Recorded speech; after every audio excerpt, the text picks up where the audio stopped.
Haleluya, puji Tuhan, salam sejahtera bagi kita semua, Bapak Ibu keluarga besar GPDI LCAD Magelang. Dimanapun Bapak Ibu berada yang saat ini ada di rumah untuk bersama-sama menyimak firman Tuhan hari ini, mari kita persiapkan hati dan pikiran kita yang terbaik untuk kita menerima firman Tuhan. Mari Bapak Ibu, kita akan sama-sama membuka Alkitab kita di dalam Daniel pasal 7. Ayat 1 sampai ayat 3. Sekali lagi Daniel pasal 7 ayat 1 sampai ayat 3. Demikian bunyi firman Tuhan. Pada tahun pertama pemerintahan Belsasar Raja Babel, bermimpilah Daniel dan mendapat penglihatan-penglihatan di tempat tidurnya. Lalu dituliskannya mimpi itu dan inilah garis besarnya. Berkatalah Daniel demikian, pada malam hari aku mendapat penglihatan, tampak keempat angin dari langit mengguncangkan laut besar, dan 4 binatang besar naik dari dalam laut, yang satu berbeda dengan yang lain. Yang pertama rupanya seperti seekor singa dan mempunyai sayap burung Raja Wali. Aku terus melihatnya sampai sayapnya tercabut dan ia terangkat dari tanah dan ditegakkan pada 2 kaki seperti manusia dan kepadanya diberikan hati manusia. Puji Tuhan ya. Kita membaca di dalam Daniel pasal yang ke-7 ini tadi ya, saya membacakannya sampai di ayat yang ke-4 ya. Nah, puji Tuhan, saya memberikan tema firman Tuhan hari ini adalah semua ada masanya. Nah, kalau kita berbicara tentang masa, berbicara tentang waktu, Bapak Ibu, maka apa yang kita hadapi di masa-masa sekarang ini atau masa-masa saat ini juga adalah merupakan waktu dan masa yang sudah ditetapkan oleh Tuhan. Berbicara tentang masa, mengenai penglihatan yang disampaikan Tuhan melalui Daniel, kita akan belajar dalam pembacaan ini, yaitu penglihatan diberikan Tuhan kepada Daniel. Bagaimanakah penglihatan itu begitu dahsyat, begitu luar biasa, sehingga karena melihat penglihatan yang diberikan oleh Tuhan itu, hati Daniel menjadi sangat gelisah. Mengapa? Karena penglihatan itu tidak mungkin seorang manusia biasa dapat mengartikannya jikalau tidak diwahyukan oleh Tuhan atau tidak diberikan hikmat oleh Tuhan.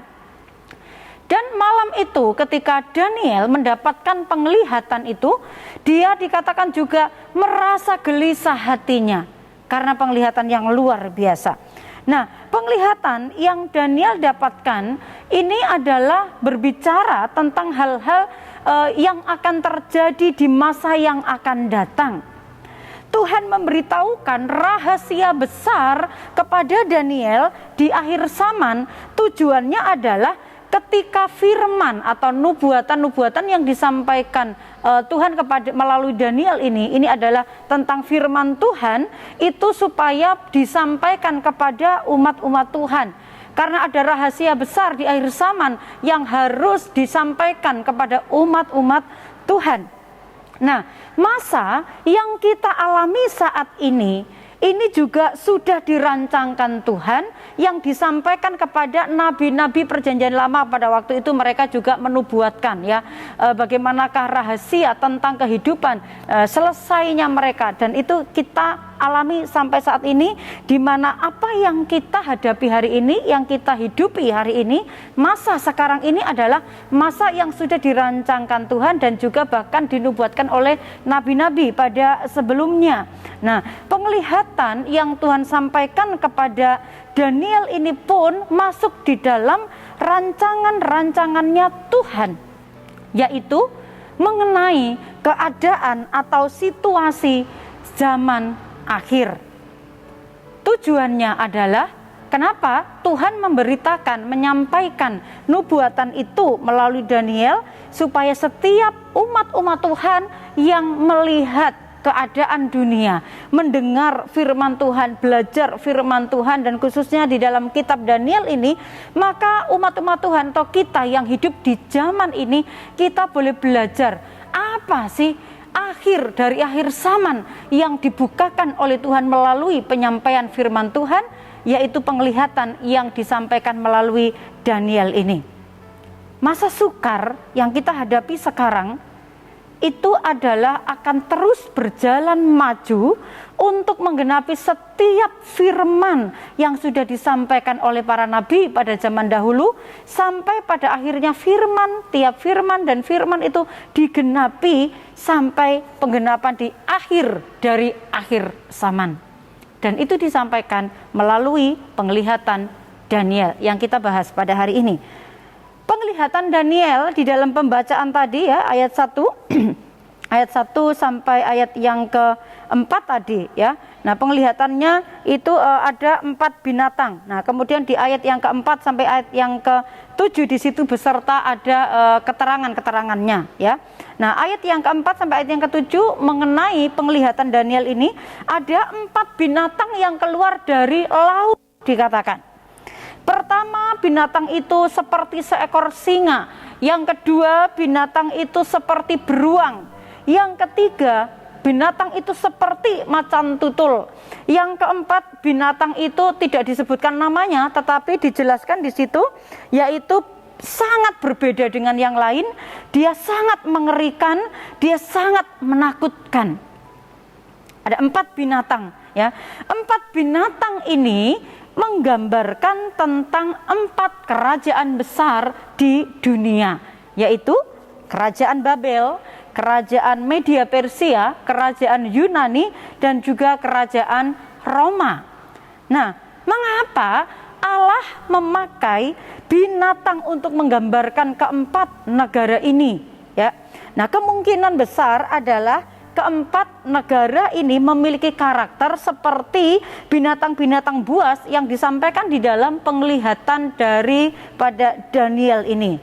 Mereka ya buas ya, binatang buas ini berbicara tentang kekerasan dan juga kekuasaan ya, kesombongan, di mana mereka merasa lebih berkuasa atas mereka yang lebih lemah. Nah, di ayat yang ke-17 menjelaskan tentang 4 kerajaan besar yang akan menguasai dunia ini.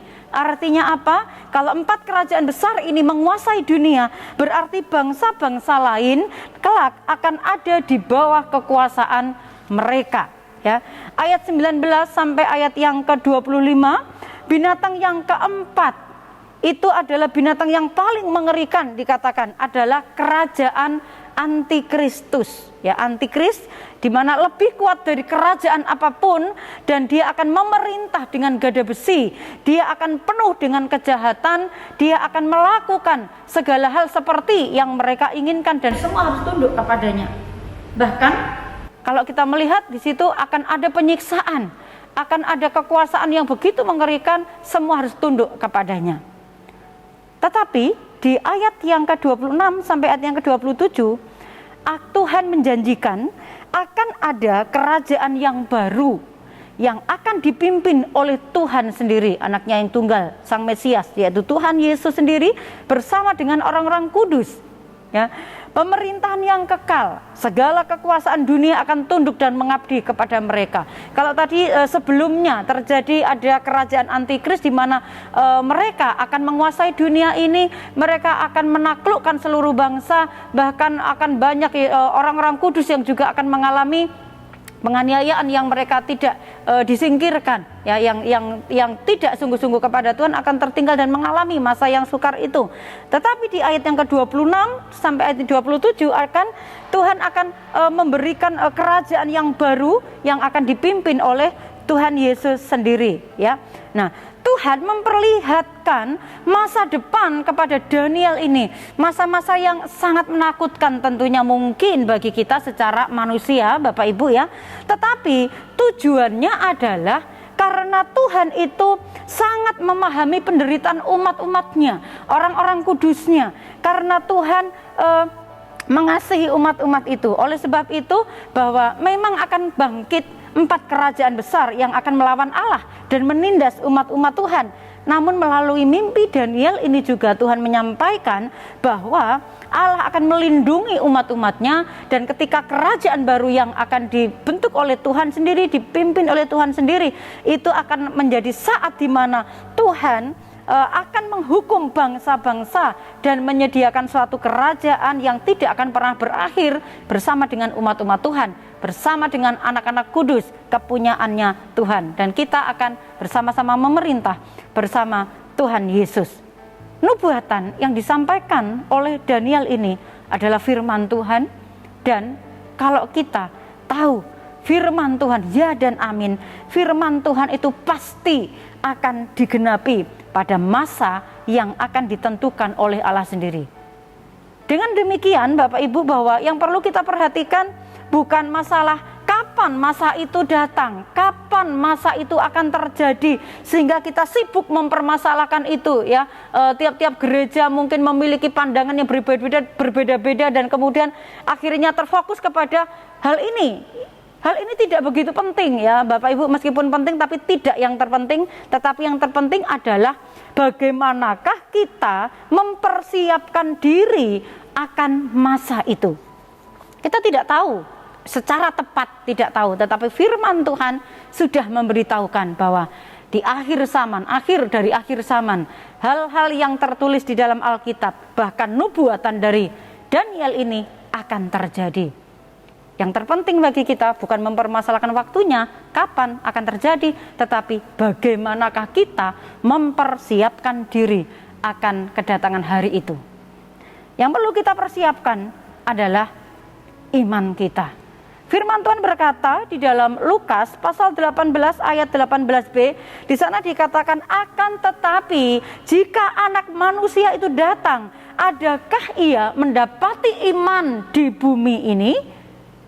Ketika Tuhan datang, ketika masa-masa sukar itu, penggenapan dari nubuatan terjadi, apakah saat itu iman kita masih tetap di dalam Yesus, ataukah berbeda, ataukah sudah keluar dari anugerah keselamatan Tuhan?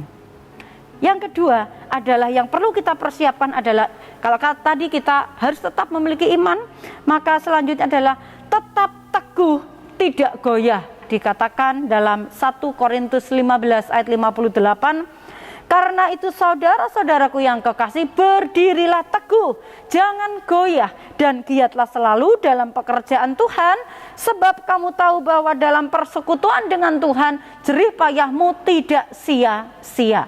Oleh karena itu Bapak Ibu, banyak tantangan, banyak ujian di depan kita yang mungkin berusaha menggoyahkan iman kita. Kalau kita punya iman, mari kita pegang iman itu, teguh berdiri, jangan goyah. Kita tetap memandang Tuhan Yesus dan selalu giat di dalam persekutuan kita dengan Tuhan. Kalau kita bertahan sampai pada akhirnya, mahkota kekekalan itu akan diberikan kepada kita.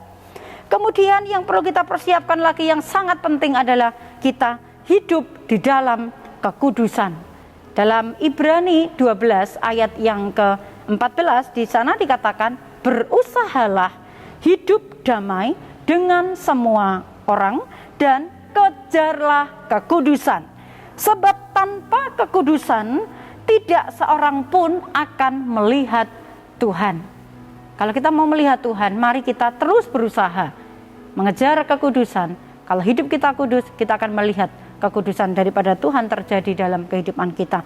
Marilah kita terus bertumbuh Bapak Ibu dan menguatkan iman kita, supaya apabila masa yang sukar itu datang, masa-masa nubuatan yang disampaikan oleh nabi-nabi yang ada di dalam Alkitab, kita didapati tetap memiliki iman kepada Tuhan Yesus Kristus, Sang Juru Selamat kita.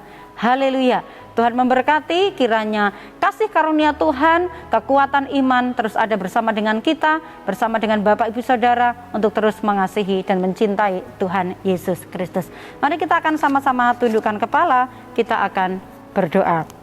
Terima kasih Tuhan buat firman-Mu, dan kami bersyukur karena kebaikan Tuhan, rahasia-rahasia firman-Mu Engkau sampaikan kepada kami, agar kami terus belajar dan mengerti apa rancangan Tuhan atas kehidupan kami, bahwa rancangan Allah yang besar mengasihi kami untuk menyelamatkan kami. Berikan kekuatan kami menghadapi masa-masa yang sukar seperti yang disampaikan lewat firman-Mu hari ini. Berkati umat-umat-Mu, keluarga GBD LCAD Magelang, untuk mereka percaya dan juga memahami serta mengerti firman-Mu, sehingga kekuatan daripada firman itu juga membawa mereka untuk tetap beriman kepada Tuhan Yesus Kristus.